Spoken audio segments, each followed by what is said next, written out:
comuns de promoção, de o cara lançou um clipe novo e faz uma entrevista um pouco mais simples. E acho que é isso, um pouquinho de introdução que a Levo faz aqui. Passo para Yasmin. Olá, tudo bom? Meu nome é Yasmin, eu cuido do editorial da Deezer no Brasil. Também estou lá desde faz 5 anos, vai fazer 5 anos agora. Fui a primeira contratada no Brasil, então a Deezer estava começando sua expansão internacional. Para quem não sabe, a gente é uma empresa francesa que surgiu lá nos idos de 2007 e precisava de alguém para localizar o produto no Brasil. A gente sabe que o Brasil tem esse DNA da música local, tudo tem que ser muito adaptado ao mercado local, e eles contrataram uma pessoa de conteúdo exatamente para a gente dar esse passo inicial de uma forma bem localizada. Desde então estou lá trabalhando com playlists, parte de conteúdo original, a parte de marketing de artistas. Então, bom, a gente está falando sobre playlist, eu vou focar um pouquinho mais nisso. A Deezer tem tido um crescimento muito grande nos últimos anos e a gente tem uma busca muito grande de entrar na massa da população brasileira. Ele estava falando, inclusive, da porcentagem de pessoas que têm internet que já acessaram o YouTube. A gente sabe que com os serviços de streaming a gente não tem uma penetração tão grande assim. Então a gente está trabalhando para que isso seja mais democrático, que a gente tenha mais público dentro dessas plataformas, até para monetizar mais, gerar mais dinheiro para os artistas, que são os grandes beneficiários de tudo isso. Eu trouxe um pouquinho, só um overview da plataforma, porque já que a gente está falando de playlist e de algoritmo, eu gosto de mostrar mais ou menos como que a Deezer funciona hoje. A gente tem 2 grandes linhas de conteúdo. Pode subir lá para o início só para mostrar o Flow. O Flow é o nosso carro-chefe e é o principal produto de fruição de música algorítmica. Então o Flow ele é uma trilha sonora personalizada, infinita para o usuário, que quanto mais você ouve, mais inteligente ele vai ficando. E a nossa ideia é que o serviço em si seja cada vez mais personalizado. Então o Flow vem muito nesse sentido. O Flow ele é alimentado por escolhas dos editores, não só minhas, mas dos editores do mundo inteiro. A gente tem editores especializados em gênero, que não ficam aqui no Brasil, então editor de jazz, editor de rap, editor de pop. E a gente tem os editores locais, tanto aqui no Brasil quanto em outros mercados, que são relevantes o suficiente. Então ele é mais ou menos o nosso carro-chefe do aspecto algorítmico de recomendação musical. Logo embaixo você tem os canais, que você tem aqui Natal, isso aqui, ele aparece de acordo com o seu gosto, mas a gente tem canais de todos os gêneros e temas. E embaixo a gente já entra na parte de playlist, que isso aqui também é algorítmico, de acordo com o seu gosto pessoal. E logo embaixo a gente tem a parte de popular, que é a parte que é editorializada, que é normalmente o que é mais popular mesmo, o que é mais consumido dentro do serviço. Então, resumindo, a gente tem mais ou menos essas 2 linhas principais de consumo dentro da Deezer. Se você contar álbum, na verdade viram 3, né? Álbum, que é totalmente on demand, de certa forma, é uma busca do usuário, as playlists, que são editorializadas sempre, e o Flow, que é algorítmico. A gente tem vários outros, mas eu não vou me demorar aqui falando dos detalhes. E tem o Top, que é a nossa playlist algorítmica, que é o mashup das 2 coisas, que é o nosso Top 100 local, que eu acho importante pontuar, porque no Brasil a gente tem um consumo muito grande de top. Na Deezer, no mundo inteiro, o Brasil é o país que mais consome top, é o país que mais consome as mais ouvidas. E essa playlist, a Top Brasil, é a mais consumida da Deezer no mundo. Então, assim, a gente tem uma base gigante na França, por exemplo, mas lá eles não consomem o top como a gente consome no Brasil. O Brasil tem uma concentração muito grande de música do mainstream sendo consumida o tempo inteiro. É mais ou menos essa a introdução. Dentro do meu trabalho, eu trabalho principalmente as playlists e os canais. Os canais também são editorializados, então a gente tem canal de sertanejo, canal de funk, canal de MPB, canal de temas. E isso é um espaço muito interessante, porque isso é o trabalho mais engajado mesmo. Então, assim, a gente está trabalhando esses canais para que os usuários que sabem mais ou menos o que eles querem ouvir, eles entrem ali e eles tenham uma experiência interessante de descoberta musical. Então, todo dia a gente está mexendo em lançamento, em recomendação editorial, em artista dentro desses canais. E, além disso, tem as playlists. Só dando um overview das playlists, a gente tem mais ou menos umas 60 playlists editoriais no Brasil, só no Brasil. A maioria delas é dividida por gênero, algumas são de mood, de tema. Dentro delas a gente tem a maior playlist editorial da Deezer no mundo, que é a Vem Pro Sertanejo. Em terceiro lugar, no mundo inteiro, a gente tem a Funkadão, que é a playlist de funk. E depois a gente vai entrando com samba e pagode, MPB, rock também, mas principalmente internacional, tem um peso interessante. É importante pontuar que no mundo inteiro, dentro da Deezer, o maior consumo se dá dentro de álbum. Então as pessoas têm muito mais essa escolha, né, um usuário um pouco mais maduro, que sabe o que quer ouvir, vai lá, escolhe um álbum e escuta. No Brasil, a nossa maior escuta, tanto em porcentagem de usuários quanto em streams gerados, são nas playlists de curadores. O que significa isso? Não são só as minhas, são de todos os curadores, incluindo parceiros. Então a gente tem parceiros curadores, sejam rádios, mídias, selos e etc. Eles também têm um peso grande dentro disso. Claro que as playlists editoriais são o principal dentro disso. Então a gente tem essa diferença de consumo no Brasil, que é bem importante, que a gente sabe que a gente tem um peso dentro da recomendação e dentro da descoberta musical, seja no gênero que for. Dentro dos canais, eu acho legal pontuar os canais, porque os canais são um tipo de consumo musical que é engajado. A pessoa clica no canal e ela vai atrás. Dentro dos canais a gente já tem uma mudança um pouco maior de fruição. A gente está falando que o sertanejo e o funk são os maiores gêneros, mas nos canais a gente tem, claro, o sertanejo em primeiro, sem nenhuma dúvida, mas em segundo lugar já vem o gospel, que a gente tem uma iniciativa bem importante dentro do gospel, e em terceiro lugar vem o samba e pagode, que é um gênero que, se você for olhar no top, ele não tem representatividade nenhuma, mas que tem muito usuário que é específico e que é engajado. Então a gente tem um trabalho com os artistas, que é importante porque a gente sabe que esse usuário ele vai fazer diferença no final, ele não vai embora da plataforma, ele vai ser fidelizado porque ele é engajado. Acho que eu já apresentei o produto, falando um pouco da parte de playlists, a gente tenta, no máximo que dá, com uma pessoa trabalhando, abordar todos os gêneros brasileiros, o que é quase impossível, porque vocês sabem que o Brasil é um mundo de música. A gente tem duas métricas principais. Uma é a quantidade de streams que a playlist gera, então, quantidade de pessoas que ouvem. E outra é o engajamento, que é o tempo de permanência dentro dessa playlist. Quantas músicas ele permaneceu, mesmo que ele pule a quinta música, a sexta música, ele permanece ali porque o conteúdo está interessante. Então, é importante pontuar isso, que não necessariamente a gente vai trabalhar só as playlists dos gêneros grandes. Se a gente tem uma playlist que é de música eletrônica ou que é de MPB, mas o nosso, que ela não é tão ouvida, porque a gente sabe que não é o público maior do Brasil, se ela tem um engajamento importante, ela está funcionando e ela merece nossa atenção e dedicação. Acho que é mais ou menos isso, falei muito. E é só para vocês entenderem mais ou menos como funciona. Mas, aqui, por exemplo, aqui na Sim tem muito artista independente, né? E você deu um gancho muito legal, que é a maioria do brasileiro, ele escuta lá o top 50, no máximo o top 100. E o grande desafio, eu acho, de todo mundo que está dentro dessa sala, é saber como um artista independente, que não tem tanto essa atração, né, como um artista que tem possibilidade de entrar naturalmente no top 50, como os artistas fazem para entrar nessa playlist, porque hoje em dia um artista novo, ele consegue ter milhares de streams em um dia se o single dele for colocado em alguma playlist que tem milhares de seguidores.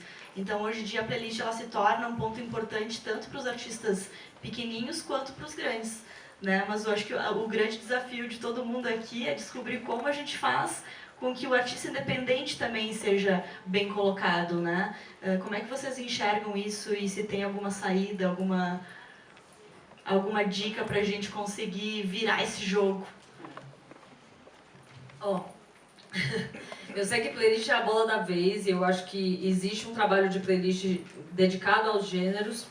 Eu acho que tem um trabalho de playlist de mood, que você mesmo falou, que vocês trabalham já no nosso concorrente, sobre... que é uma forma fácil de você também trabalhar isso, uma forma que o usuário, normalmente, quando ele ouve uma playlist de mood, ele está mais aberto a descobrir música. Ele não está ali indo para o top do sertanejo ou o top do funk, ele está mais aberto. Isso é um trabalho que a gente tem começado um pouco mais forte no local. As nossas playlists de mood são muito globais hoje, assim, a gente tem um editor dedicado só a ela, só que ele fica em Paris, ele trabalha muito mais música internacional. E a gente está tentando começar a trabalhar isso mais forte no Brasil. Precisamos de mais gente, mas o que eu tento trabalhar essas descobertas muito dentro dessas playlists. Além, é claro, das nossas playlists de música brasileira. Mas que, como eu disse, o Brasil é tão grande que é difícil, porque o usuário, às vezes, acaba sendo uma saladona, né? Uma playlist de música brasileira. Seja ela de música independente brasileira, ela tem muita variação. Então, eu acho que tem uma dificuldade um pouco maior de engajamento e a gente tem que ampliar esse leque para que seja a especificidade da música brasileira. Então, o rock independente nacional, se for uma playlist dedicada a isso, isso funciona muito melhor. E a gente ainda está iniciando os passos nesse sentido. Mas como eu falei dos canais, eu acho importante pontuar, dentro dos canais a gente tem um consumo muito grande de playlist, mas a gente também tem um consumo muito grande de álbum e de artista. Então ali já é um espaço que a gente consegue trabalhar muito mais a descoberta.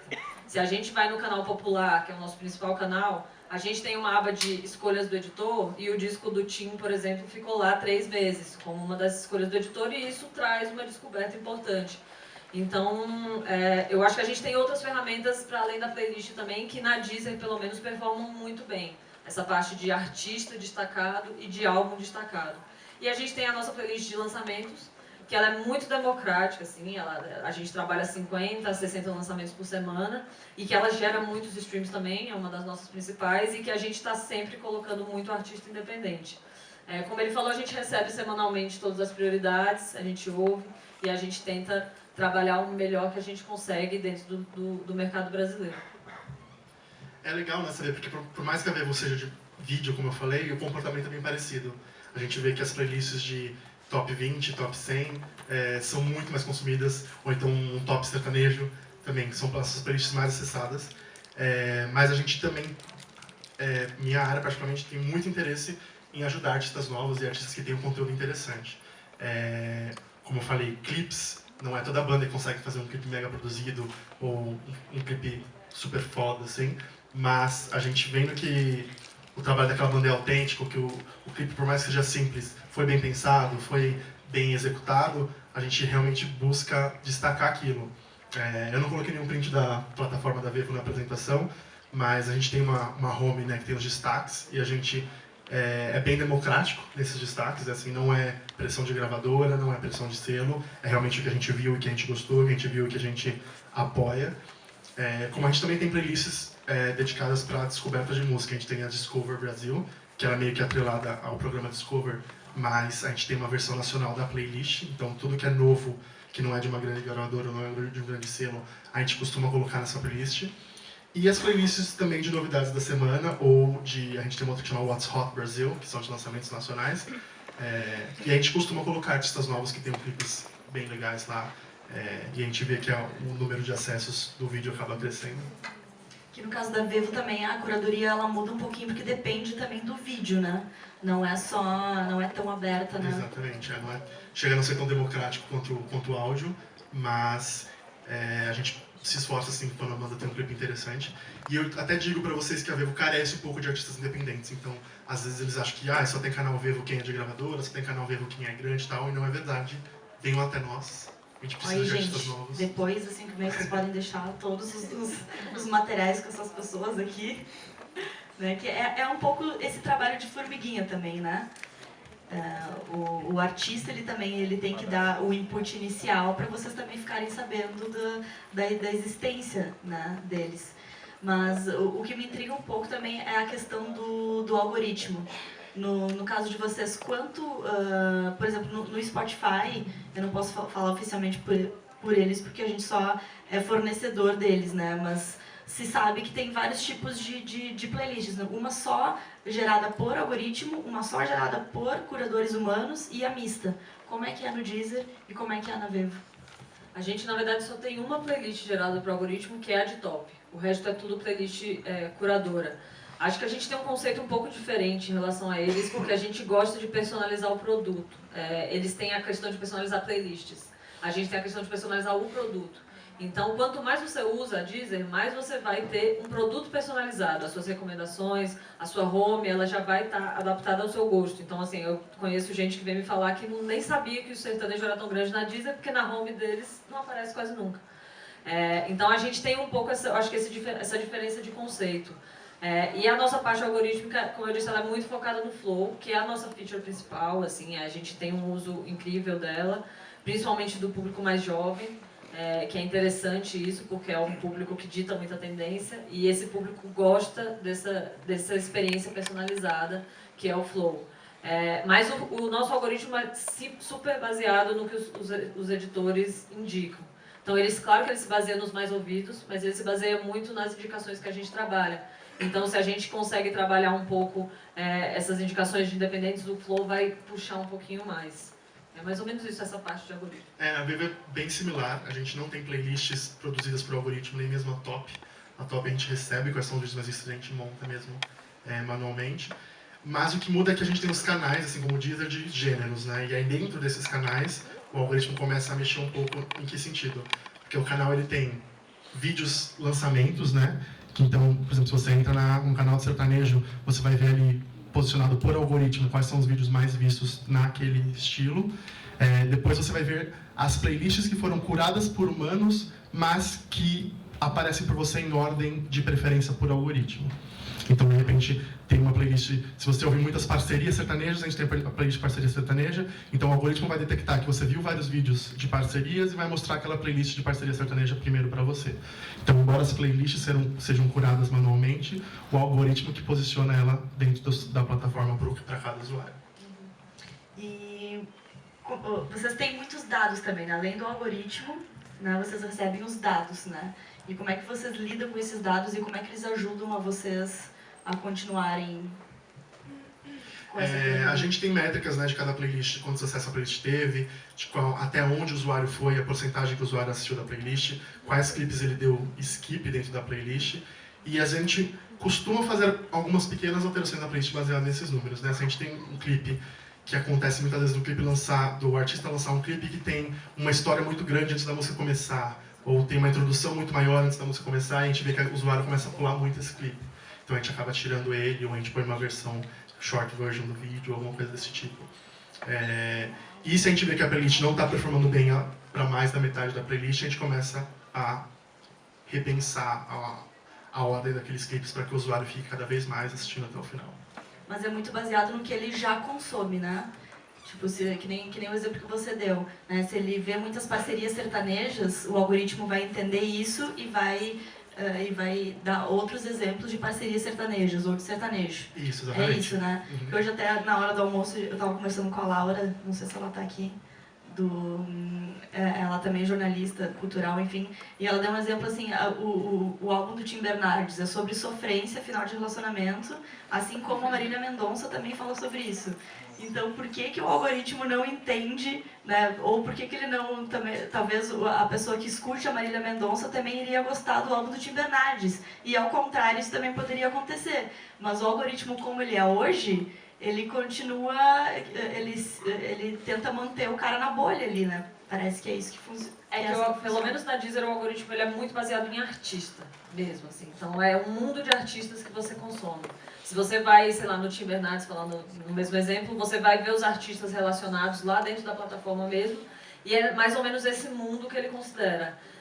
Tá em plena evolução, né? A gente sabe que essa parte de algoritmo, acho que é a parte que as empresas hoje investem mais. A gente mesmo tem uma força-tarefa dedicada ao Flow, que a ideia é que ele realmente aprofunde essas relações, porque hoje é complicado, né? Você gosta de MPB, aí ele fica te oferecendo Ana Carolina 1000 vezes, porque todo mundo ouve Ana Carolina.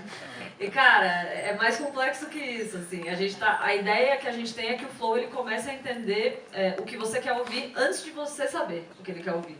Então, a gente tá planejando uma série de aprofundamentos dentro dessa ferramenta, que ele entenda quando é a hora do seu jantar, o que você costuma ouvir à noite, ele ir mais ou menos por essa onda. Hoje em dia ainda não é, hoje em dia é isso, ele é bem básico e bem baseado, primeiro, nas suas escutas, segundo, nos artistas que você ouve. Então, assim, primeiro nas músicas que você sempre ouve e tal, e nos artistas que estão relacionados dentro do mundo de pessoas que ouvem aquilo. Então tem muito a evoluir, eu acho que a parte de algoritmo, e até por isso que a gente aposta tanto, assim, nessa parte de personalização. E falando só um pouquinho sobre métrica, é bem mais ou menos o que o Fábio já falou. Tem essa questão de skip, a gente lê normalmente a satisfaction rate de uma faixa, então o quanto que ela foi pulada e o quanto que o usuário permaneceu. E às vezes os artistas até não entendem, puta, por que essa playlist tem sempre esses artistas no início?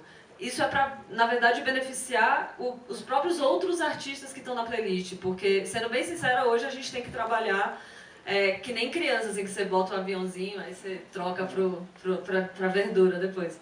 Que você vai colocando as músicas que são apelona, pra no meio você colocar uma descoberta e a pessoa aceitar, assim, puta, sem querer eu vou consumir isso, que bom. Porque nosso trabalho é tentar trazer descoberta, mas a maioria das pessoas gosta de ouvir o que elas já conhecem. Tá aí o top que não me deixa mentir.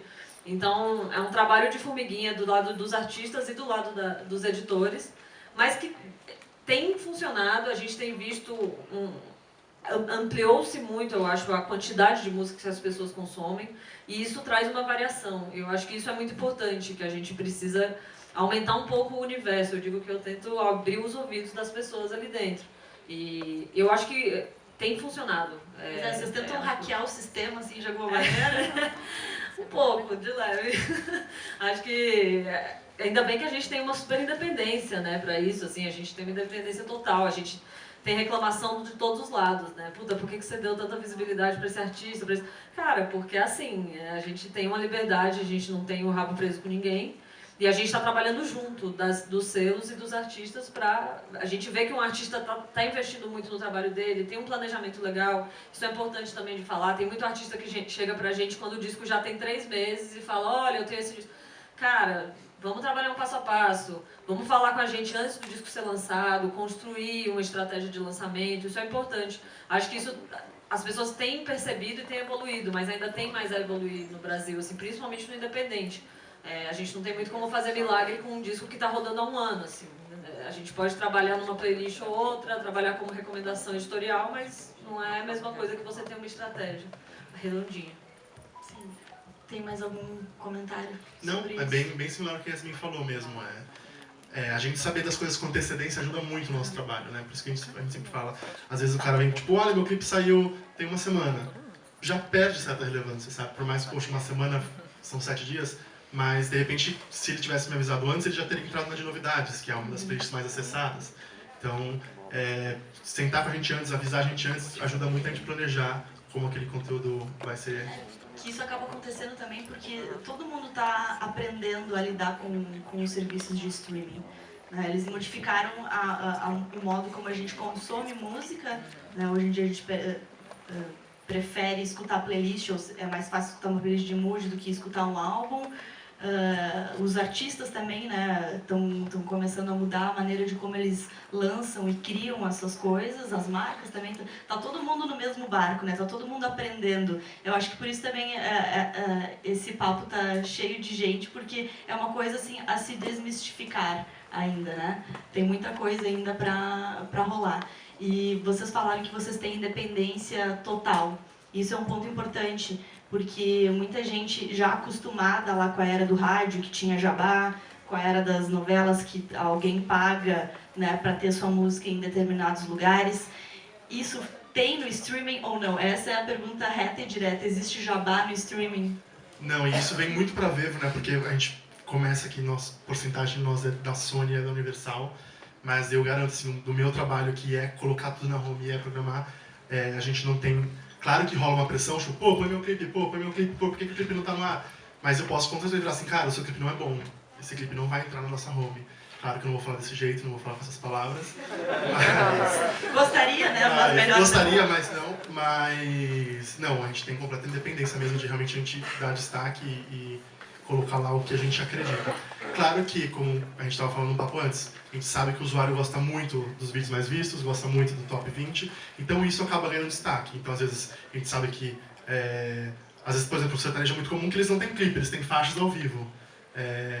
E pra mim, se eu entro o clipe e uma faixa ao vivo, eu prefiro muito mais ter alguém que fez um clipe do que alguém que fez uma faixa ao vivo.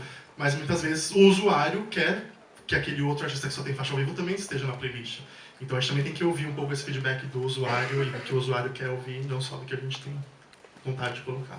É isso que eu ia falar, na verdade. Eu acho que tem duas coisas que eu aprendi. Uma é que realmente não existe jabá no streaming, e ainda bem que o mundo mudou pra isso, porque tem muita música que as gravadoras gastam uma puta de uma grana pra tentar fazer virar, e se o público não responde bem, não tem jeito. Ela não vai, não é que nem antigamente, que realmente eles conseguiam, hoje em dia não tem como. Mas eu acho que a gente é super independente, mas refém do público. Assim como todo mundo, mas é isso, assim, a gente tenta fazer o máximo que a gente pode, mas eu não sou arrogante o suficiente para falar que, cara, é o meu gosto que daqui, se eu não gosto da sua música... Não, não é isso. É como o público responde. Então chega um artista para mim e fala, cara, essa é a minha música, ouve, diz se você curte, me ajuda a divulgar, blá, blá, blá. Eu coloco numa playlist. Se o público não responde bem, não tem o que fazer. Eu não tenho como ficar dando murro em ponto de faca para sempre. Porque eu gostei da música, eu e Yasmin, editora.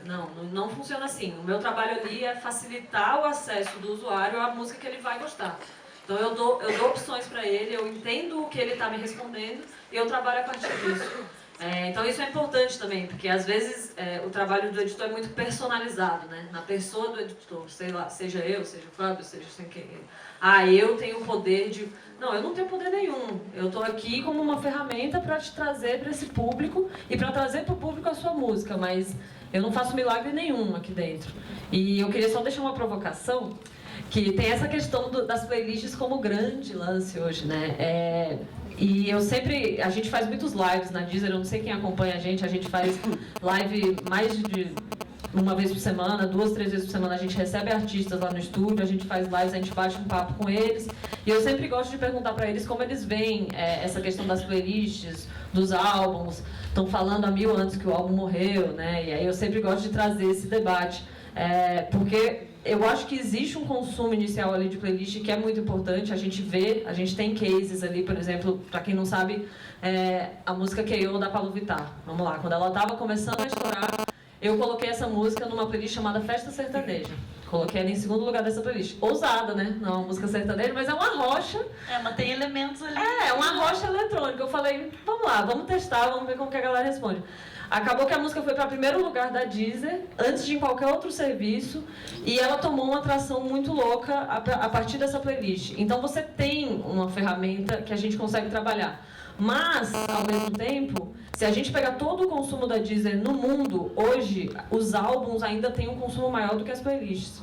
Então é interessante colocar isso, assim, que claro que álbum que eu falo é tudo, tá? Álbum é um single, álbum é o produto entregado, assim, entregue, é o produto em si. Então é uma coisa que eu acho que playlist é a nova rádio, é o jeito que as pessoas descobrem música, mas dentro do nosso produto o álbum ainda tem uma relevância muito grande e eu sou super partidária, façam álbuns, eles são lindos e eles levam sua música e seu trabalho para um outro patamar. Façam um álbum visual. Isso.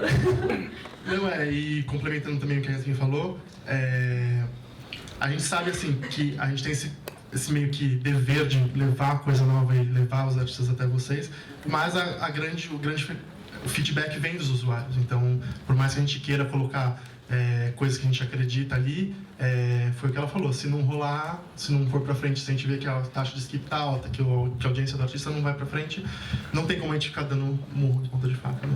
E é só uma coisa que também eu acho legal falar, essa relação entre o vídeo e o streaming de áudio, né? A gente hoje vê algumas iniciativas, mas não é a coisa mais comum de você alinhar uma coisa a outra. Muitas vezes o artista lança um vídeo, que é o seu terceiro single, por exemplo, e não alinha isso com a divulgação do streaming. Então, assim, a gente acaba perdendo um gancho importante. Assim, a gente, sei lá, Simone Simaria lançou Regime Fechado e elas conseguiram fazer um alinhamento de divulgação que a música, que já era antiga, chegou em primeiro lugar em todos os streamings. Muito puxada pelo clipe. E isso é muito importante, que a gente, na verdade, não vai ficar super indo atrás do que a Vevo está colocando. A gente sabe mais ou menos, dá uma olhada ali. Mas para o artista é importante pensar nessa divulgação como um todo, porque o clipe é uma forma muito importante de puxar os streams também. E outra dúvida sobre o alinhamento. Muitos artistas lançam já o álbum e eu quero trabalhar primeiro essa música aqui. Aí vai lá o editor da Deezer, da Vevo e não, mas eu gostei mais dessa música aqui, eu vou botar essa. E daí o artista tá lá trabalhando uma música que tem toda uma estratégia por trás, só que quem tá bombando mais é a outra música. Vocês vão atrás de ver um alinhamento com o artista ou como é que funciona essa questão? No nosso caso é um pouco mais fácil porque eles costumam fazer um clipe do single. Então, com certeza, o que a gente vai ter vai ser a música que ele está trabalhando. Então, a Vevo não tem muito esse problema. Cara, eu às vezes sou meio teimosa mesmo, assim. Já chegou o gravador e falou, não, essa música não é foco. Eu falo, não, mas essa música aqui vai funcionar muito melhor. Aí eu trabalho as duas. E às vezes eu mostro, ó, essa aqui, como eu apostei, olha aí, tá tendo uma resposta mais legal. Aí às vezes dá certo, às vezes não, também não é tão fácil. Mas normalmente a gente faz isso quando é uma coisa que a gente acredita muito, assim. O Livinho, quando lançou Fazer Falta, era uma música que era muito fora do funk, né? Eu não sei se aqui, tô aqui falando com uma galera que às vezes nem tá muito... Vocês conhecem MC Livinho? Mas Fazer Falta, acho que todo mundo ouviu, né? Um dos maiores hits do ano.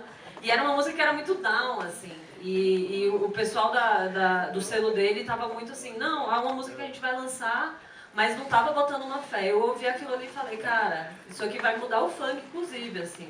E a gente já começou a trabalhar de início. E a gente foi o primeiro serviço que ela estourou. Então é legal a gente bater essa bola, assim, a gente dá muito retorno para os artistas e para os selos, porque às vezes é difícil para eles também. A gente, só pontuando uma outra coisa, eu falo muitas vezes. Vai fundo, vai fundo. Mas a gente tem um serviço que é muito interessante, que a gente tem, a Deezer tem uma proporção de base de free e premium que é mais ou menos 50%, 50%. Então a gente tem uma base de free muito grande e a gente oferece um serviço que chama Sponsor Track, que é um serviço que você meio que, em vez de você comprar uma mídia, um banner falando ouça o álbum tal, você, quando o usuário está ouvindo o Flow, está ouvindo qualquer coisa, a cada 3 músicas ele tem uma propaganda. E em vez de ele ser impactado por essa propaganda, ele é impactado pela sua música, como se fosse uma mídia paga. Claro que isso é totalmente transparente, ele vê ali que é uma mídia e isso é totalmente alinhado ao gosto do usuário. Só que isso é uma forma muito interessante de entender a resposta do público à sua música. Então eu estou enfiando isso nessa parte exatamente porque assim, você está muito em dúvida entre 2 músicas do seu trabalho. Cara, testa dessa forma, é um serviço super fácil, é self-service, você faz tudo sozinho, não é caro, é um serviço barato em termos de mídia. E é uma forma muito interessante de você ter uma resposta praticamente automática de reação do público às suas faixas. Então, é uma forma nova do que se fazia em rádio, né? Você fazia grupos de resposta para escolher um single e tal. Hoje em dia não precisa mais disso, você tem essa opção. Então, quem quiser, pode vir atrás da gente que a gente mostra para vocês. Eu posso até, uma curiosidade, pergunta para vocês, né?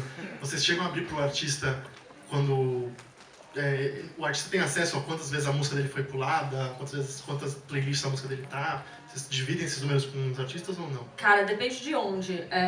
A gente tem os relatórios direto para as distribuidoras, e aí a partir disso é uma relação entre o artista e a distribuidora, e a gente está lançando, na verdade, uma plataforma que chama Backstage, que a ideia é que ali o artista consiga realmente ter uma ideia muito mais aprofundada de demográfico, de como a música está performando dentro das playlists.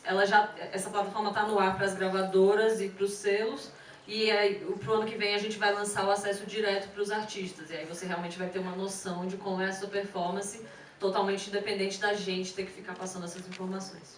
E mais uma dúvida sobre esse teste que os usuários também conseguem fazer.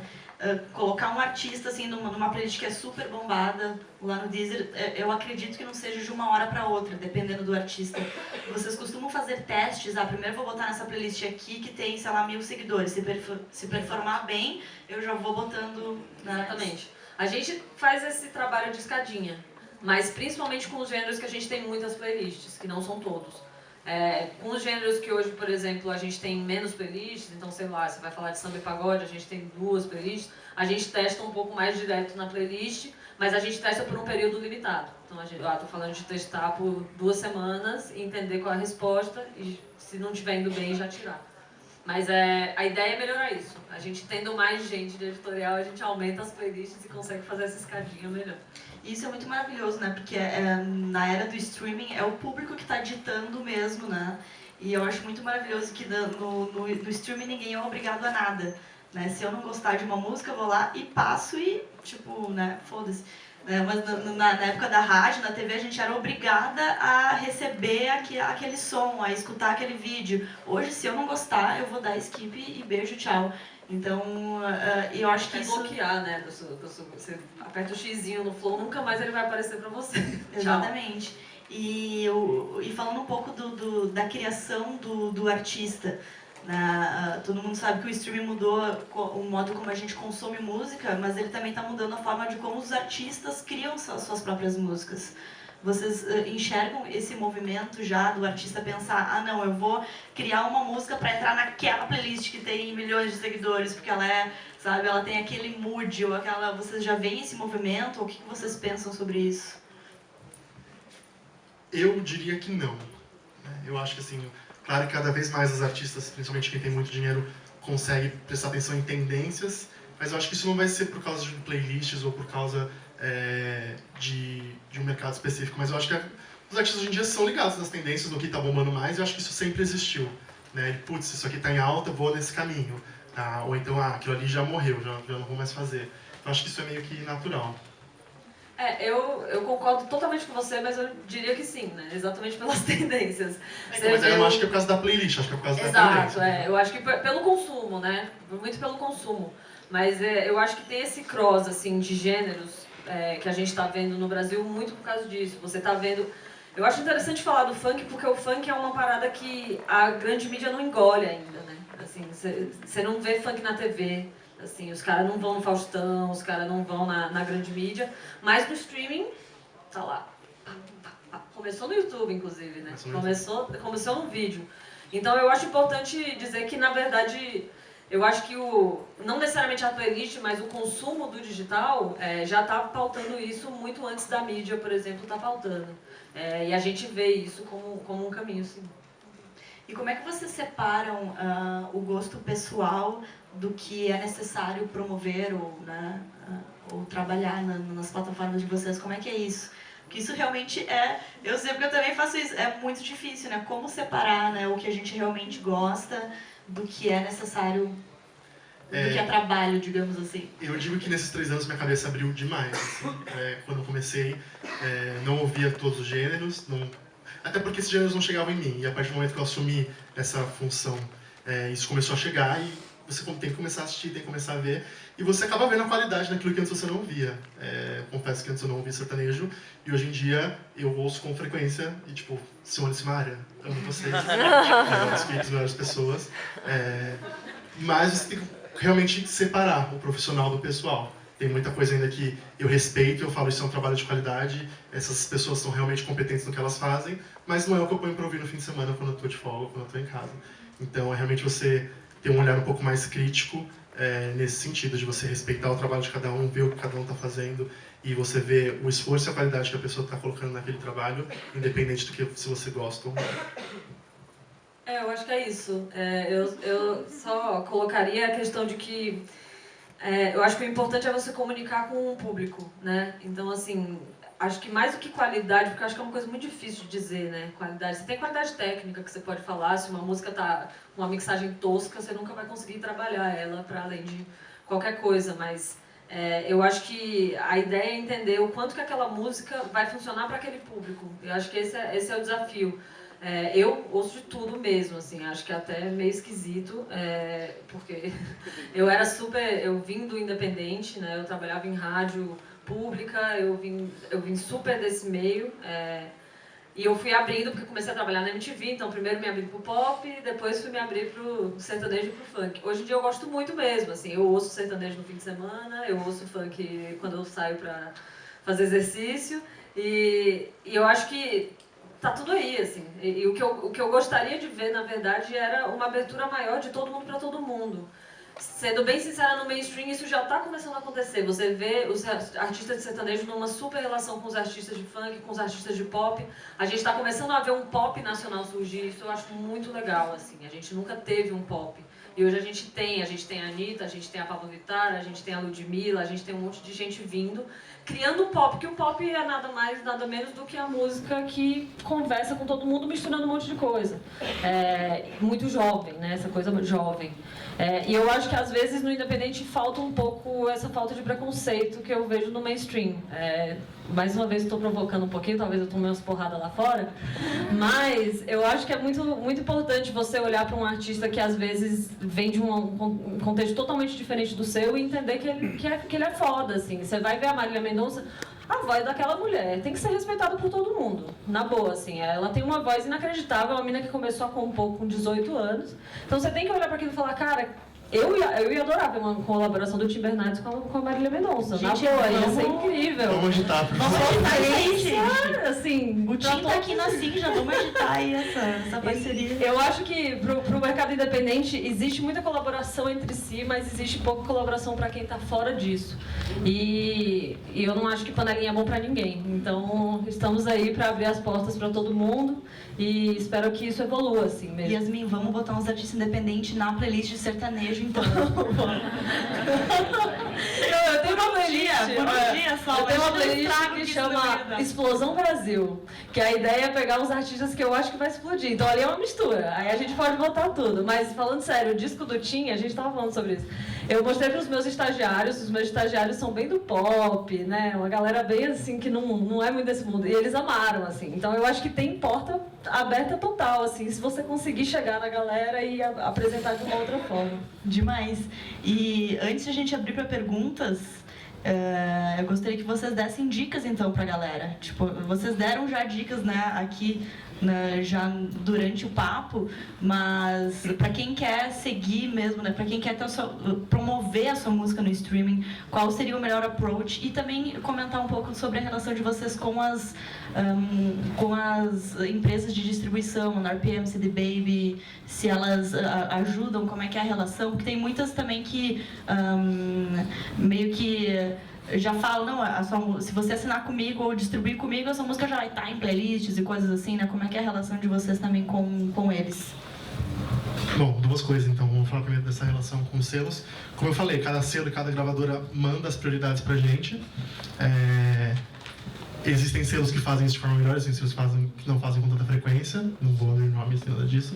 Mas você tem que estar ligado se o seu selo ou se a sua distribuidora tá informando que sua música tá nas plataformas, entendeu? Tá avisando o pessoal do Deezer, tá avisando o pessoal do Spotify, olha, isso aqui é lançamento, o cara tá planejando isso pro lançamento do álbum. E assim, não é só a data, é tipo, fulano vai lançar clipe tal dia.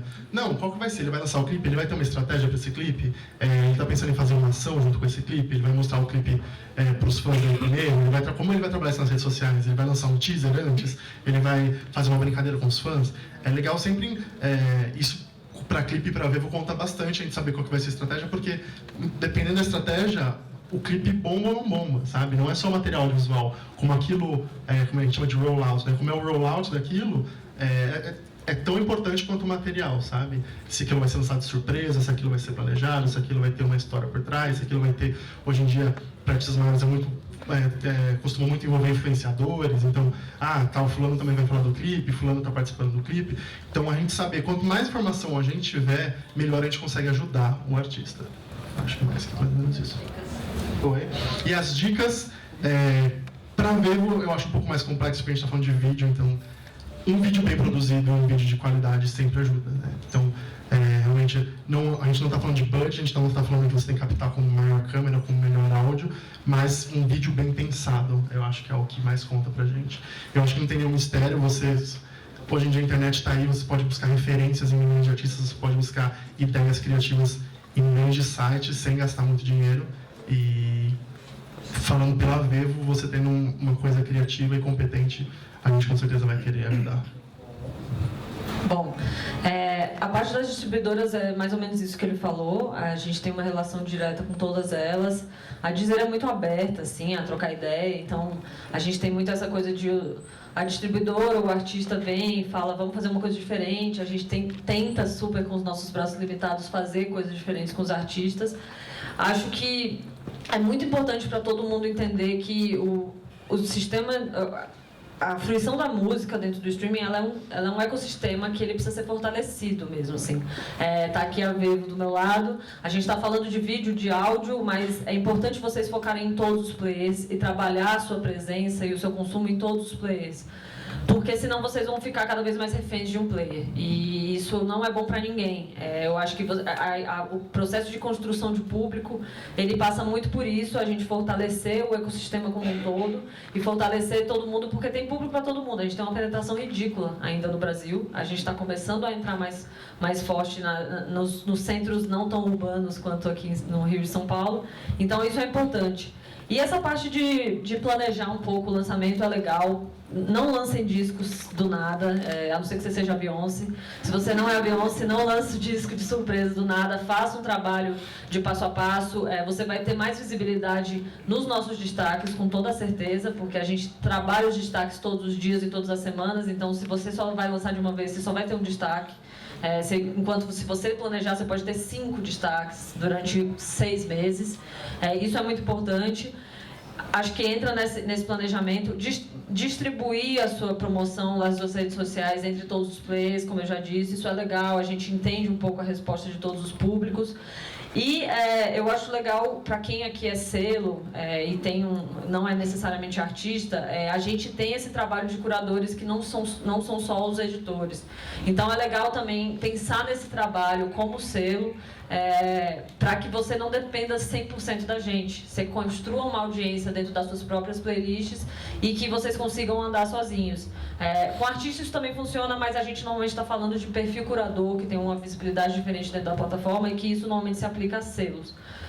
Então isso é legal de pensar também.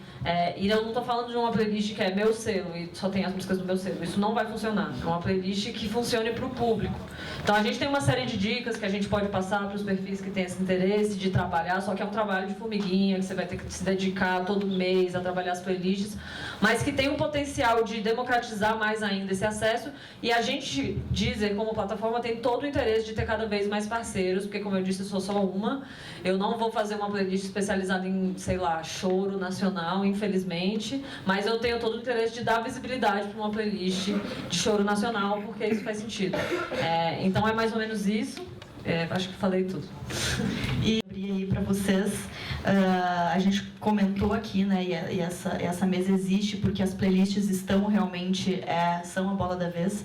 Mas como é que vocês enxergam o futuro disso? Porque eu estou vendo que alguns serviços de streaming já estão abrindo para uma playlist ser uma plataforma de conteúdo. E tudo relacionado àquela playlist, né, tá rolando ali dentro, seja conteúdo, vídeo, enfim. Qual que é como é que vocês enxergam o futuro das playlists de forma geral? E o que a Deezer e o que a Vevo já está fazendo? Quais são os próximos passos relacionados a listas de reprodução? Muita coisa, né, na minha cabeça que ainda não aconteceu e que são planos e que são ideias mirabolantes. Falando aqui no Brasil, eu acho que a gente tem um plano de ampliar as nossas principais playlists como marcas. Então a gente tem uma série de playlists que a gente foca, hoje em dia elas são 5, 6 se contar o gospel, que são playlists que a gente trabalha como marcas mesmo. Então a Vem Pro Sertanejo, como eu disse, ela é a maior playlist editorial do mundo e a gente vê isso como uma oportunidade de trabalhar ela como uma submarca da Deezer. As pessoas às vezes conhecem a Deezer por ela. Então a gente tem toda uma ideia de trabalhar isso do ano que vem, trabalhar evento, trabalhar os artistas ativando a playlist como uma submarca da Deezer. Eu acho que isso é uma tendência, que eu talvez não sei nem se eu devia estar falando aqui, porque é uma estratégia para o ano que nem começou ainda, mas eu acredito que isso seja uma tendência completa, assim, de trabalhar isso como um programa de rádio mesmo, que já tem uma audiência cativa. E a gente tem trabalhado muito essas playlists com takeover de artistas também, que tem dado muito certo. Então, em vez da gente chamar um artista para fazer uma playlist do zero, a gente convida ele para, por uma semana, tomar conta de uma playlist nossa que já tem uma audiência garantida de milhares de pessoas. Isso, claro que promove a música dele, normalmente é a primeira música da playlist, que ele não é besta, mas eu acho que é uma forma de tornar o serviço mais vivo e de fortalecer essa playlist ainda mais. A gente tem feito isso bastante e deve aumentar para o ano que vem. Eu acho que a tendência é de cada playlist virar como se fosse um canal de TV, sabe? O cara fala assim, esse canal de TV, essa playlist me interessa e eu confio no que está sendo ali, no que está sendo curado daquela playlist. Então ele meio que abre a porta, ele acessa aquele canal de TV. Só que, ao mesmo tempo, é um canal de TV muito mais democrático, porque ele vai ouvir o seu feedback, ele vai saber o que você está curtindo, o que você não está curtindo, ele vai se adaptar ao seu gosto. Mas eu acho que é mais ou menos isso, é começar a entregar conteúdo, de repente, inédito no meio de algo que você já sabe que você vai curtir, sabe? Eu acho que é isso que vai... Maravilha. Vamos abrir para perguntas, então? Vamos lá. Bom, boa noite. Primeiramente, queria agradecer essa discussão. Essa discussão inspira muito a gente. Eu sou de uma empresa... Tudo bem, gente? Eu sou de uma empresa que chama Pack Music. O Pack é uma incubadora que trabalha com artistas, né? Então a gente fornece infraestrutura e um desses artistas que a gente está trabalhando é um artista que... Um artista, na realidade, não, é uma gravadora e produtora que ela é a maior produtora de conteúdo assim, do Brasil. A gente vê por esse canal que chegam produtos que são, às vezes, mal explorados. Artistas que não sabem gerar ISRC, que não conhecem de... Olha, falando pela Vevo, a gente sempre busca nós mesmos ajudar os artistas. Às vezes eles falam assim, cara, eu quero um vídeo, quero lançar pra Vevo, não sei nem por onde começar, eu só tenho material. E a gente costuma orientá-lo e levá-lo ele até um parceiro que a gente acha que vai ser melhor para aquele momento do artista, né? Mas eu acho que hoje em dia está cada vez mais fácil e mais democrático fazer esse caminho. Como eu falei, a internet está aí, a informação está aí. Eu acho que todo mundo que é empenhado consegue pesquisar. Claro que existem limitações, mas hoje em dia eu vejo gravadoras e integradoras que são super fáceis de se relacionar e que são bem dispostas a ajudar esse cara que ainda está um pouco perdido. Vocês falaram muito sobre alinhamento de lançamentos, né? Então vai lançar um álbum, procurar a Vivo, procurar a Deezer para eventualmente fazer um planejamento conjunto. Só que ao que parece, isso tudo depende de um selo, de uma gravadora, algo nesse sentido, certo? Mesmo que seja um selo incubador, né? Como CD Baby, etc. Então assim, eu vou até reformular minha pergunta, porque eu ia perguntar se existe algum canal de acesso para eventuais políticas de lançamento ou estratégias para artistas que não fazem parte de selo, né? Aparentemente a resposta é não. Mas, aí, se não for, tomara que não seja, mas se não for, como é possível assim, você entrar em contato com as organizações como Deezer, Vevo, Spotify, etc., por outras vias que não necessariamente seus gravadores? Você falou de agregadoras, né? Se puder dar informações sobre isso. Então, a Vevo, a gente via cada vez mais essa necessidade de artistas que já distribuíam áudio através de alguma distribuidora, alguma integradora, mas queria ou se desprender do canal do YouTube ou distribuir o vídeo em mais locais.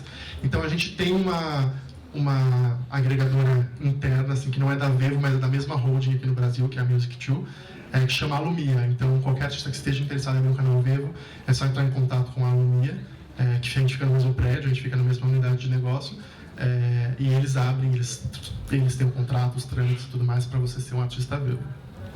A gente, na verdade, depende muito do que a gente está falando. Se é uma questão de, por exemplo, você é um artista que você não tem uma relação muito próxima com a distribuidora, ou se você não tem muito essa relação direta, a gente tem um formulário de sugestões que a gente divulga. Então, você vindo falar com a gente nas redes sociais, tentando entrar em contato, a gente tem um formulário de sugestões para playlists, que é focado em playlists.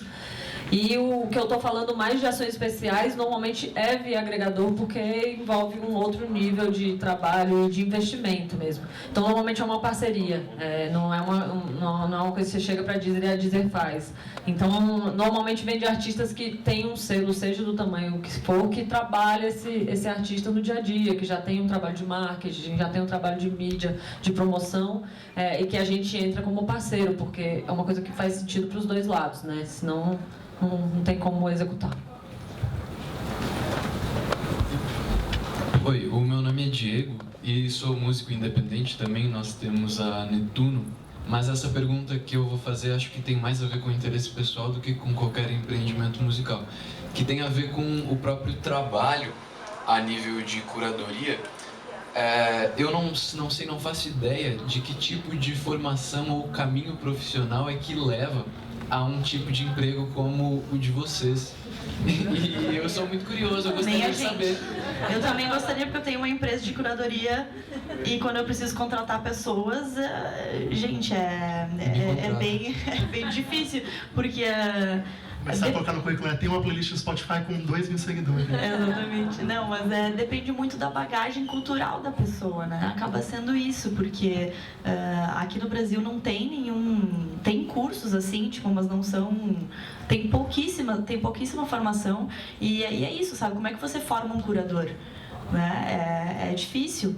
Também gostaria de saber, também estamos atrás dessas pessoas, mas é muito assim, é muito pela bagagem cultural das pessoas também. É sobre, tipo, eu tive uma banda de metal quando eu era adolescente e depois fui, né, pro outros, fui abrindo os meus caminhos e aquilo te traz uma bagagem, né, cultural. E não é só sobre música, eu acho que eles vão concordar comigo, e é a coisa que o algoritmo não consegue, que é dar o contexto. Né? Então não é só a gente saber muito de rock, de pop, de sertanejo, é saber o entorno do que aquela música também vai girar. Eu acho... Bom, não tem resposta pra isso. É um negócio que... Tô inventando agora, que nem, né? O que você faz pra ser youtuber? Sei lá também, mas... eu acho que tem uma confusão um pouco do que é também ser um curador, ser um editor. Tem muita gente que gosta muito de música, que entende muito de música, mas que não ia gostar nem um pouco de fazer meu trabalho, assim, na boa. Eu tenho amigos que, inclusive, olham pra mim e falam por quê, né? Porque, assim, às vezes, se você é uma pessoa que gosta muito de um gênero, você tem que focar em outros aspectos disso. Então, você tem um blog, você tem um trabalho que é focado naquilo. Fazendo o nosso trabalho nunca vai ser isso. A gente ouve muita música, mas menos do que vocês imaginam. Infelizmente, que eu gostaria que fosse assim, 100% do meu tempo. Mas eu acho que tem um monte de outras percepções que você tem que ter que não tem a ver com necessariamente ouvir música. Que tem a ver com entender o mercado, entender como que é o marketing daquela música, o marketing daquele artista, como que isso funciona em termos de você vender aquele artista. Então... Eu acho que um editor, para ele realmente ter um caminho legal, ele tem que entender um monte de coisa que não é só de música. A música é a base, porque é o que faz o resto valer a pena. Então, assim, se realmente você gostar de uma música, de um gênero que você nunca ouviu, é um talento, né? Não é todo mundo que vai conseguir ouvir uma música de funk e falar, cara, essa música é muito boa. Eu, às vezes, me emociono, assim, eu saio contando pra todo mundo, cara, essa música que eu ouvi, tipo... E a galera, não é tão legal. É funk, você não, mas é meio isso. Eu acho que tem um perfil um pouco... Eu sou formada em audiovisual, então só pra te dar uma noção um pouquinho de por onde que eu vim. Então, eu também acho que não tem resposta, mas eu sou formado em publicidade, eu comecei a trabalhar com música muito mais do lado do marketing, que a Yasmin falou, muito mais da estratégia de lançamentos, e isso realmente trouxe bagagem, né? Você consegue realmente ver valor em coisas que você não via antes, você começa a entender como as coisas funcionam, você começa a entender o ciclo, o mercado que aquilo envolve, você começa também a prestar atenção, às vezes... Tem muita gente que fala assim, cara, eu gosto muito de música, e o cara ouve música, mas ele não vai atrás de informações do artista, ele não vai atrás de onde o artista veio, por que ele faz aquele som, quais são as referências que aquele artista teve, quais são as experiências que aquele artista passou para gerar. Por que o público gosta daquele artista? Tem que a gente fala assim, aquele cara só é famoso porque a gravadora investe dinheiro, ou porque ele tá na TV, tipo, às vezes não é isso, cara. Às vezes o cara tem uma puta história, que ele se envolve com o público, ele tem um pensamento por trás de redes sociais, que hoje em dia também isso é muito importante. Então, realmente você abrir a cabeça e você ver que não é só a música. A música, como ela falou, é a base, mas tem muita coisa em volta que nem todo mundo tem paciência ou interesse, ou quer abrir o olho para isso. Boa tarde, sou o DJ Mana, do Rio de Janeiro. Nós temos um festival chamado Sotaque Carregado e um selo musical lá na Sony.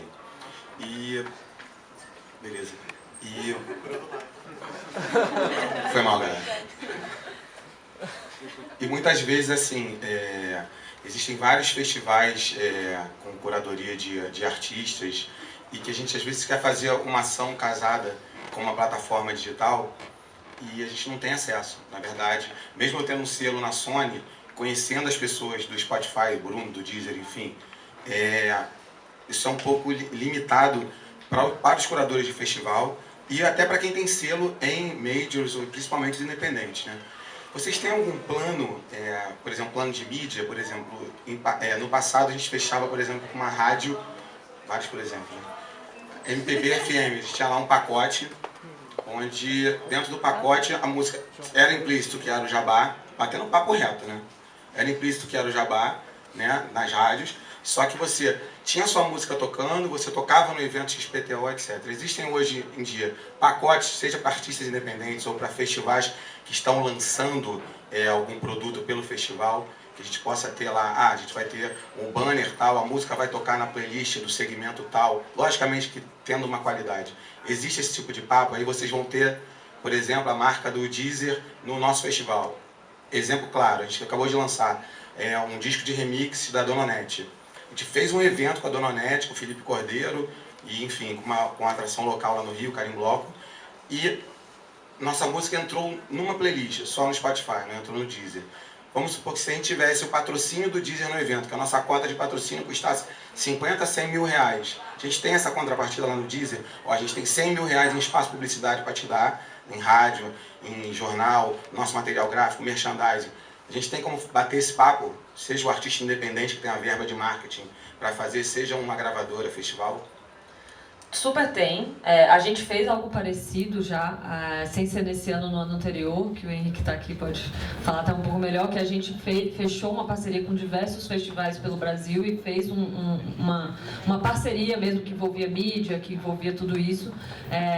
Falando bem a sincera aqui, eu acho que hoje falta mais braço do que vontade. Assim, a gente tem uma super abertura para isso. Se você conversar com qualquer pessoa até dentro da Sony, vai falar que a Deezer acho que é o player mais aberto a testar coisas novas. A gente está sempre nesse trabalho. Eu acho que envolve também o quanto que o festival está a fim de trabalhar durante o ano inteiro. Porque eu acho que existe uma dificuldade de trabalhar evento no streaming porque é muito pontual. E a gente não consegue ter resultados bons para nenhum dos dois lados se a gente trabalha um mês. A gente tem que trabalhar um ano para que isso realmente tenha resultados legais. Isso falando de uma parte mais de conteúdo. Parte de mídia não, né? A gente sabe que mídia é quente e tal. Mas a gente falando de uma parceria mais ampla, que envolve playlist, que envolve construção de audiência, ela é importante que seja uma parceria um pouco mais longa, mais perene. Mas a gente tem uma super abertura e é só chegar. Da Vevo a mesma coisa, faço das palavras das minhas. A gente tem oportunidade de mídia com pré-roll, com vídeos passando antes de playlists, etc. É só vir conversar e a gente meio que bola coisas juntos. Então pode ser o caso, desculpa se eu já passei muito o microfone, mas pode ser o caso então dos festivais começarem a ser não só uma plataforma de exposição do artista ali ao vivo, logicamente streaming também, mas também de propor para os artistas que estão naquele festival, até como uma negociação, que eles vão estar numa playlist, isso pode ser negociado com vocês. E uma última pergunta dentro disso. Existe verba de investimento de marketing também pensada para os festivais? Falando pela Vevo, isso é quase mínimo. A gente não tem muita verba. Nossa troca é muito mais em mídia, que a gente bonifica, e em conteúdo. Então... Igual. A gente já teve projeto, como eu falei, mas hoje em dia nosso trabalho é muito mais de parceria e de permuta em mídia, e uma parceria mais perene mesmo, no momento. Só um aviso para a plateia, a gente não façam perguntas sem microfone porque vocês prejudicam o trabalho dos tradutores, tá bom? Ok. Boa noite, boa tarde, meu nome é Bruno. Eu trabalho com marketing digital e atualmente também empresario músico. Você falou muito de estratégia, né? Eu vejo que as duas plataformas, elas têm um Big Data fantástico, ou seja, muita informação. Provavelmente vocês analisam isso até para a sua própria estratégia empresarial e músico a músico. Eu queria saber, o próprio músico consegue acesso a essa informação para a gente conseguir implementar um Business Intelligence no sentido de, vou fazer uma turnê com o Sesc. Para onde eu vou? Qual o Sesc? Às vezes eu falo, Curitiba, Rio de Janeiro, Brasília, Belo Horizonte, os principais. Mas de repente vocês podem dar uma informação de esse músico vai para Ribeirão Preto, São José do Rio Preto, que tem gente, vai lotar. Sabe, tem 5 mil fãs, então faz um show de 200, 300 pessoas, você vai ter um sucesso. A gente consegue ter esse acesso a esse tipo de informação? Então, eu até perguntei isso para a Yasmin porque na Vevo não, a gente não abre esse tipo de informação até uma decisão global da companhia como um todo. Algumas grandes gravadoras têm uma plataforma própria deles que eles recebem informações, mas dos artistas mais independentes, dos artistas menores que a gente traz aqui no Brasil, a gente não tem nenhuma ferramenta que mostre isso diretamente para o artista. Mas eu creio que o Deezer seja um pouco. Eu acho que depois do papo de playlist, esse é o papo mais importante, que mais tem rolado, assim, é o quanto que a gente consegue liberar informação, dados, diretamente para o artista. Como eu falei, o Backstage, essa nossa plataforma, ela está sendo liberada no ano que vem para os artistas diretamente.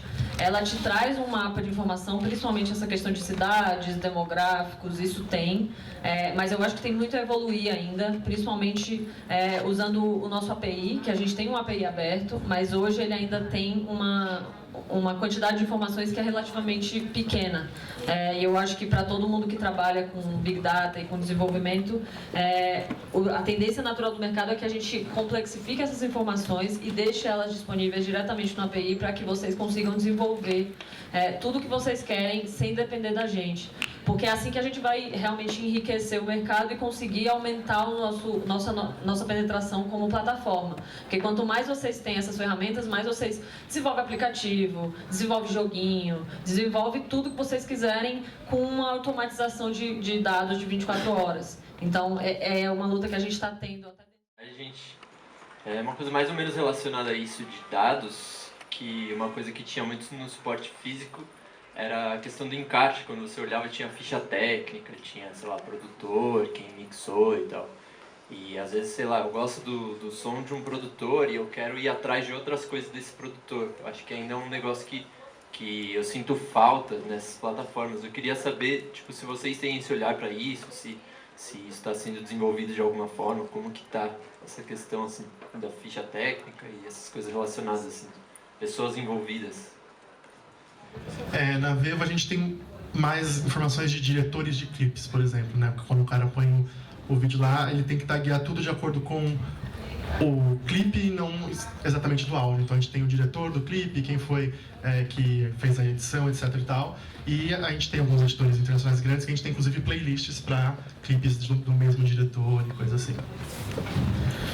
Eu acho que isso também é uma evolução que o streaming ainda vai passar.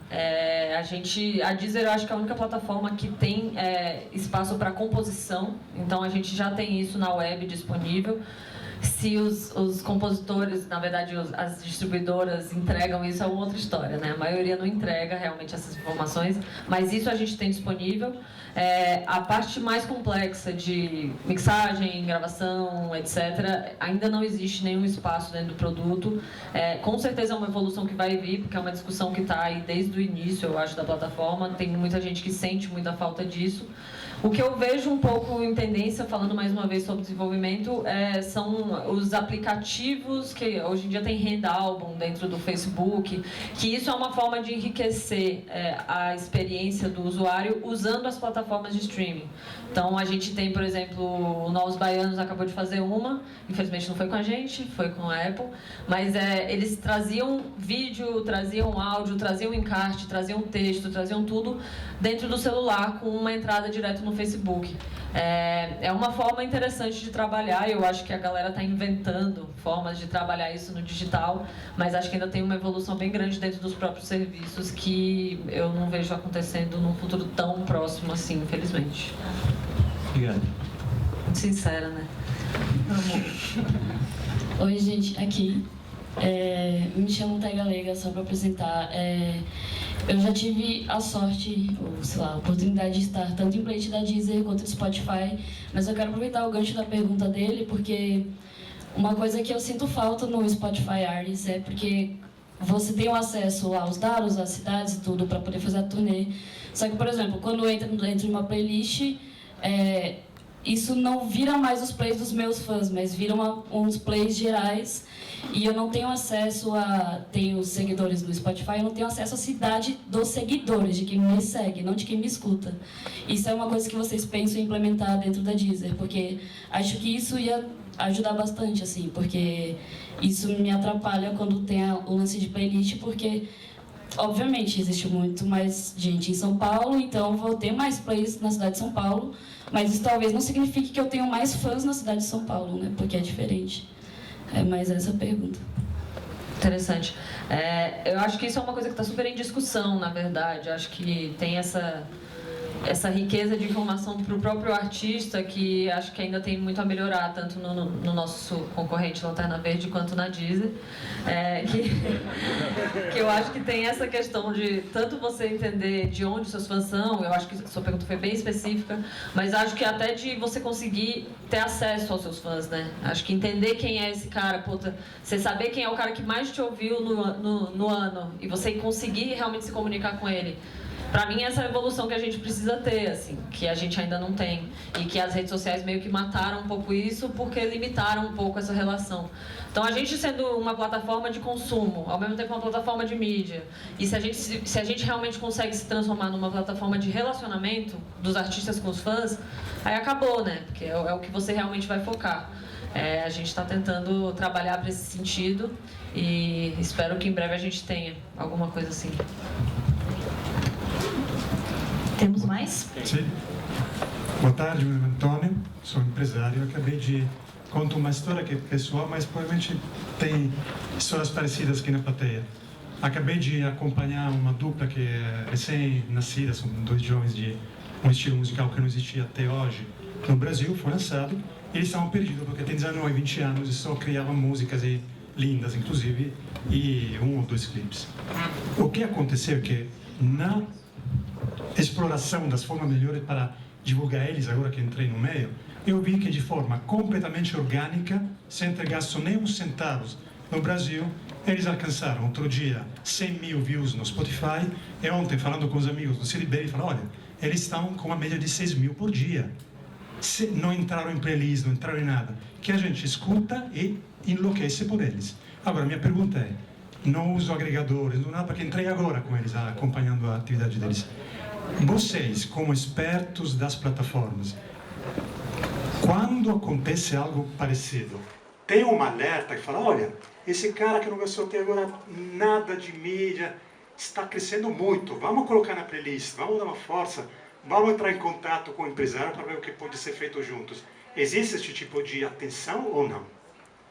Eu acho que esse seria o mundo ideal, né? Mas como a Yasmin falou, geralmente as pessoas que trabalham nessa área têm 1 ou 2 pessoas focando e nem sempre a gente tem tempo de correr atrás de coisas assim. A gente não tem nenhuma ferramenta, como você falou, que dê um alerta ou nada disso. Isso tem que ser feito organicamente. Mas a gente costuma fazer o melhor de estar sempre antenado no que está crescendo, no que a galera está comentando, no que a galera está ouvindo. Mas é difícil com 1 ou 2 pessoas ficar informado sobre tudo, sobre todos os gêneros. Vou te dizer que eu pedi já essa ferramenta. Que eu acho que a gente, realmente isso seria muito importante. A gente fica caçando, a gente faz um caminho muito mais longo para chegar nisso. A gente até tem uma noção de crescimento, mas ela é limitada a top 100, top 200. Quando a gente está fora disso já é muito mais difícil. Falando dentro da empresa, a gente tenta muito trazer essa importância, assim.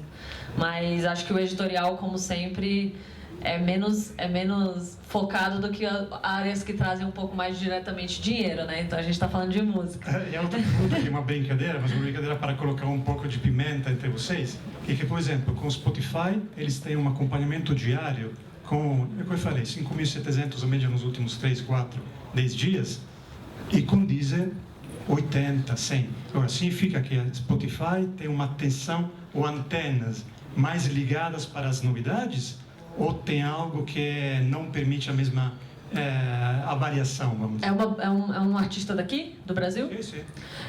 Eu acho que tem 2 coisas aí. Talvez o perfil da banda. Como eu disse, a gente tem um perfil um pouco diferente do Spotify. A gente tem um perfil mais popular. A gente tem uma parceria com a TIM, para quem não sabe. A gente é o player de música da TIM. A gente está embedado na maior parte dos planos da TIM. Não consome dado, não paga para ter Deezer no formato premium.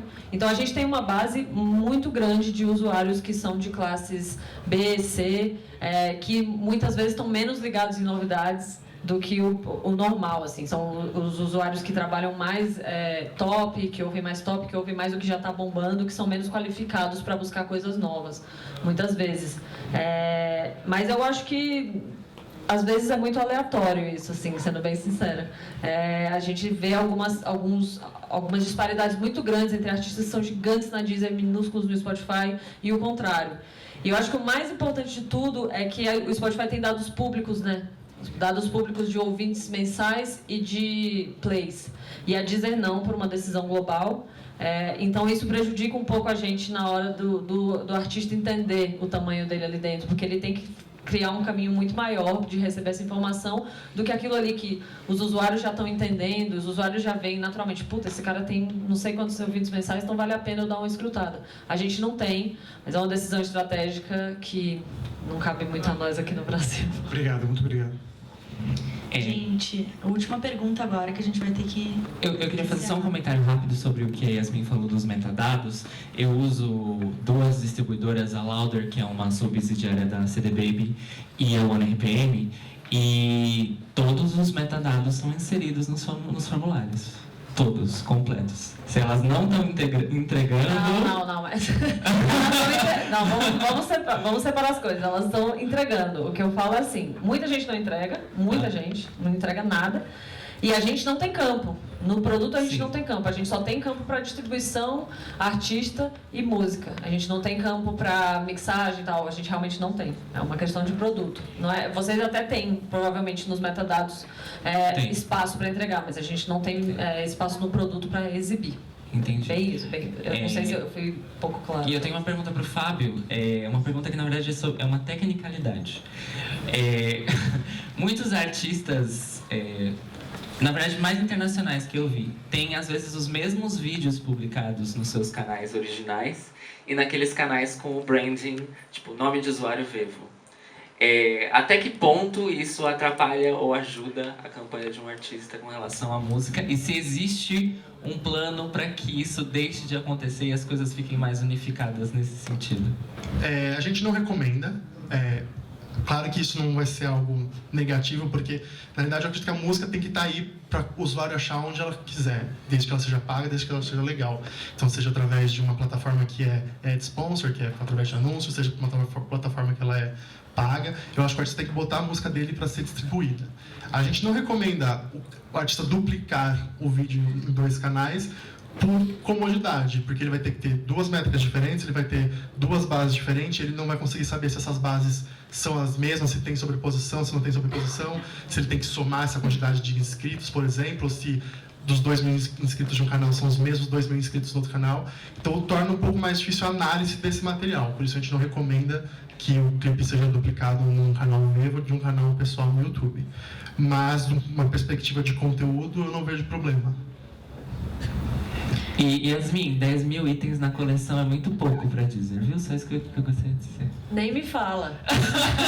Você acha? Então a gente vai ter que encerrar, mas acho que o pessoal vai ficar por aqui, né? Não sei como é que tá o tempo de vocês. Então, se vocês tiverem mais perguntas para fazer aqui para Yasmin e para o Fábio, eles vão estar disponíveis para vocês. E obrigada aí pela presença de todo mundo. E a última dica é fazer suas próprias playlists também, né? Criar o próprio público de vocês, seja na Deezer, no Spotify, na Vevo, na Apple, na Google Music, seja onde for. E é isso, e boa sorte para todo mundo. Sim, tirar as dúvidas lá fora, gente, que aqui vai ter outra palavra.